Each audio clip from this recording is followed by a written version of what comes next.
ఆంధ్రప్రదేశ్ మరియు తెలంగాణలోని అభ్యర్థుల కోసం ప్రతిరోజు వచ్చే విద్యా ఉద్యోగ సమాచారానికి సంబంధించిన అప్డేట్స్ని ఇలా మీకు వీడియోస్ రూపంలో అందిస్తుంటా. కొత్త వారైతే ఛానల్ సబ్స్క్రైబ్ చేసుకొని సపోర్ట్ చేయండి. నచ్చితే వీడియోని లైక్ చేయండి, పది మంది కూడా షేర్ చేయండి. Hi guys, Mahesh friends. ఆంధ్రప్రదేశ్లో గ్రామ మరియు వారసత్వ ఉద్యోగాలకు సంబంధించి చాలా ముఖ్యమైన అప్డేట్స్ అయితే రావడం జరిగింది.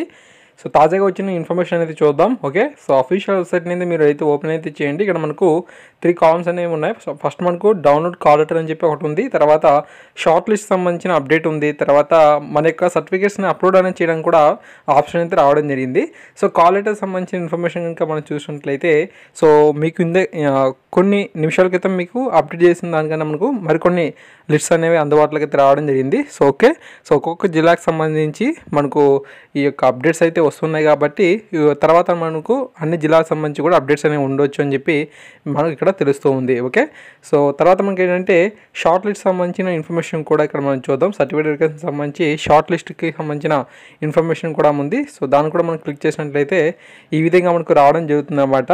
సో డిస్ట్రిక్ట్ పోస్ట్ని సెలెక్ట్ చేసినట్లయితే మనకు వివిధ జిల్లాలకు సంబంధించి మనకి ఏవైతే షార్ట్ లిస్ట్ అనేది అందుబాటులోకి రావడం జరిగిందో ఆ యొక్క ఆప్షన్ మనం క్లిక్ అనేది చేయాల్సిన అవసరం అయితే ఉంటుంది. ఓకే, సో మీకు కావాల్సిన ఇన్ఫర్మేషన్ని మీరు క్లిక్ అనేది చేసి ఆ యొక్క ఇన్ఫర్మేషన్ అయితే పొందేందుకు అవకాశం అయితే ఉంటుంది.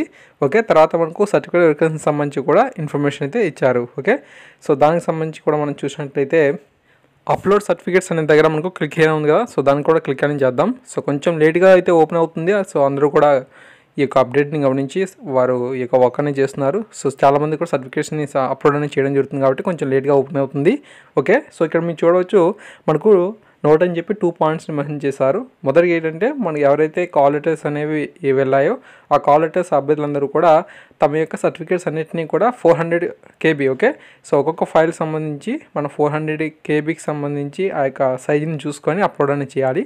400 KBని దాటకుండా, అంతేకాకుండా 400 KBకి సరిసమానంగా ఉన్నా దానికన్నా తక్కువ ఉన్నా పర్వాలేదు. PDF రూపంలో కానీ JPEG PNG రూపంలో కానీ ఈ ఫైల్స్ని అప్లోడ్ చేసినా పర్లేదని చెప్పి తెలుపుతున్నారన్నమాట. 400 KBని దాటనివ్వకండి. తర్వాత మనం చూసినట్లయితే మనం ఏవైతే సర్టిఫికేట్స్ అన్నింటినీ కూడా అప్లోడ్ అనేది చేసామో దాని తాలూకా మనం ఆ యొక్క పేజ్ నుంచి కూడా ఈ జిప్ ఫైల్ని డౌన్ చేసుకోండి, అంతేకాకుండా ప్రింట్ కూడా తీసుకోండి అని చెప్పి కూడా వీరు తెలుపుతున్నారు. ఓకే, సో హాల్ టికెట్ నెంబర్ని, డేట్ ఆఫ్ బర్త్ని, తర్వాత మనకు ఏదైతే ఇక్కడ ఇమేజ్ అయితే ఉందో NWWT అని చెప్పి మనకి ఇక్కడ కోడ్ అయితే ఉంది కదా, సో మీరు ఓపెన్ చేసిన తర్వాత మీకు వేరేగా ఉంటుంది. సో ఆ యొక్క డీటెయిల్స్ని కూడా ఎంటర్ చేసి తర్వాత మీరు మీ యొక్క సర్టిఫికేట్స్ని అప్లోడ్ అనేది చేయాల్సిన అవసరం అయితే ఉంటుంది. ఓకే, సో వీరంతవరగా ఈ యొక్క వర్క్ అనేది చేయండి. ప్రతి ఒక్క జిల్లాకు సంబంధించి అన్ని పోస్టులకు సంబంధించి కూడా కాల్ లెటర్స్ అనేవి రాబోతున్నాయి. వచ్చిన వెంటనే మీకు అందిస్తూ ఉంటాను. Okay, thank you.